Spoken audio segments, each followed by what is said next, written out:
Media बंधुओं, जैसा कि ये सर्वविदित है कि व्यापक देश व जनहित की कड़वी हकीकत के बारे में देश व दुनिया को जागृत करके लोकतंत्र एवं संविधान को मजबूती प्रदान करने की बजाय इन दिनों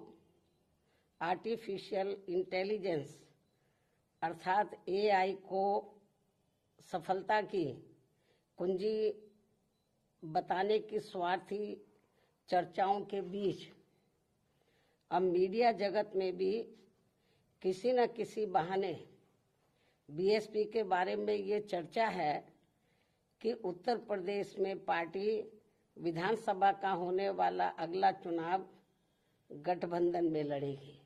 इसकी ये आम चर्चा है, जो विशुद्ध रूप से लोगों को गुमराह करने की नीयत वाला ये फेक न्यूज है। अर्थात ये बिल्कुल गलत, झूठ, हवाई व मनगढ़ंत खबर है तथा ऐसे में नेताओं के साथ साथ मीडिया को भी इस प्रकार की कटी पतंग जैसी उड़ान भर के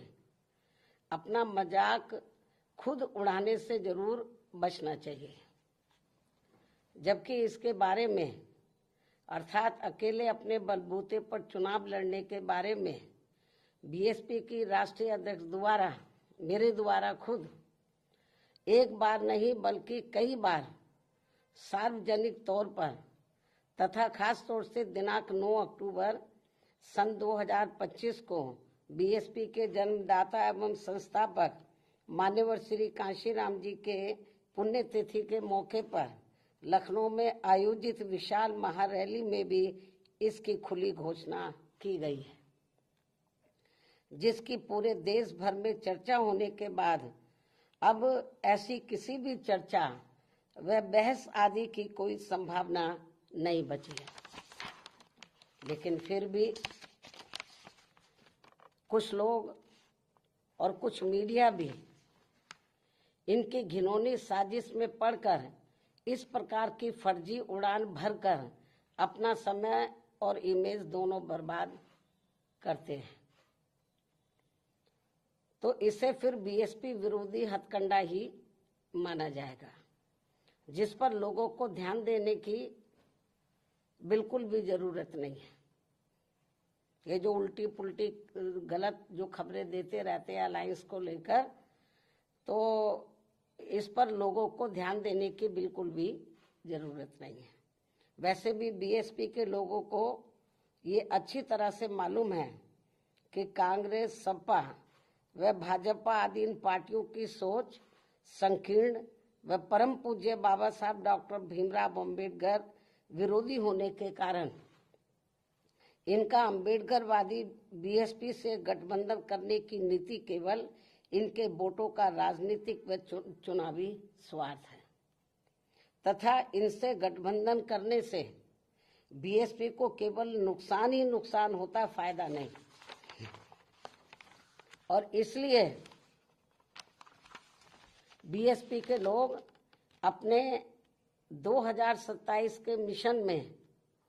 अकेले ही पूरे जी जान से लगे हुए हैं, जिस पर से उन लोगों का ध्यान भटकाने के लिए ही इस प्रकार की घिनौनी साजिशें ये लोग करते रहते हैं। ऐसे में पार्टी के सभी लोगों से यही अनुरोध है कि वे ऐसी अनर्गल व मनगढ़ंत बातों पर कतई भी ध्यान ना दें और वे हाथी की मस्त चाल चलते रहे तथा सन 2007 की तरह अकेले ही ये चुनाव लड़कर फिर से बीएसपी की पूर्ण बहुमत की अपनी सरकार जरूर बनाए। इसी प्रकार बीएसपी की राष्ट्रीय अध्यक्ष होने के साथ साथ विशेषकर सुरक्षा खतरों के मद्देनजर दिल्ली में पहले की तरह का टाइप 8 का नया बंगला काफी लंबे समय के बाद अभी हाल ही में अलॉट होने के बारे में भी जो गलत व गुमराह करने वाली बीएसपी को नुकसान पहुंचाने की बातें षड्यंत्र के तहत प्रचारित की जा रही है, उससे भी लोगों को अति सावधान रहने की जरूरत है। जबकि वर्तमान सरकार ने भी, यानी कि वर्तमान जो केंद्र में बीजेपी की सरकार है, जबकि वर्तमान सरकार ने भी टाइप 8 का बंगला मेरी सुरक्षा के हिसाब से अब सही अलॉट करने से पहले कई और भी बंगले अलॉट कर दिए थे जो सुरक्षा कारणों से नहीं लिया है, और यदि लिया भी था तो उसे कुछ ही समय के बाद ही छोड़ भी दिया था। तब फिर अंत में अब मुझे टाइप 8 का सही बंगला अलॉट किया गया है, जिसे मैंने स्वीकार भी कर लिया है। जिसको लेकर भी अब किस्म किस्म की गलत बातें प्रचारित की जा रही हैं, क्योंकि इस मामले में ये बात भी सर्वविदित है कि सपा सरकार के चलते व इनके मुखिया के इशारे पर ही दिनांक 2 जून सन 1995 की लखनऊ स्टेट गेस्ट हाउस कांड में मुझ पर जानलेवा हमला होने के बाद अगले दिन दिनांक 3 जून 1995 को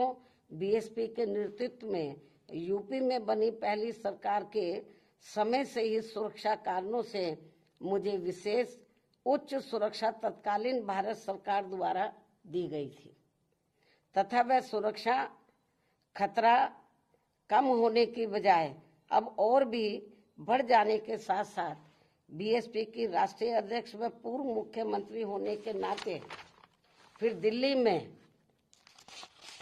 टाइप 8 का बंगला पूर्व में दिए गए 3 त्यागराज मार्ग के टाइप 8 के बदले में मिला है जी। पहले भी मुझे टाइप 8 मिला हुआ था जो तत्कालीन भारत सरकार द्वारा दिया गया था। इस प्रकार पार्टी की राष्ट्रीय अध्यक्ष एवं पूर्व मुख्यमंत्री होने के नाते व खासकर सुरक्षा आदि कारणों से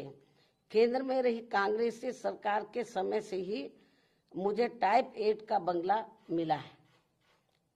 मिलता रहा है, तथा अब इसको लेकर किसी भी प्रकार से संकीर्ण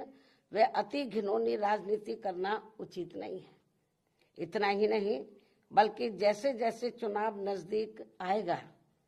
तो विरोधियों के साम दाम दंड भेद आदि के हथकंडे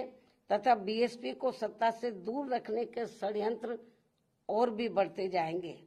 जैसा कि हमेशा से होता रहा है। इसलिए केवल यूपी ही नहीं बल्कि पूरे देश भर में सभी अम्बेडकर वादियों को विरोधियों के दांत खट्टे कर देने वाली केवल एकमात्र अपनी पार्टी व उसके आयरन नेतृत्व पर पक्का व पुख्ता भरोसा करके परम पूज्य बाबा साहब डॉक्टर भीमराव अम्बेडकर के आत्मसम्मान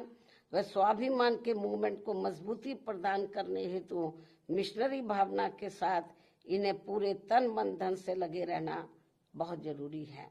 ये मेरी अपील भी है। धन्यवाद। जय भीम व जय भारत।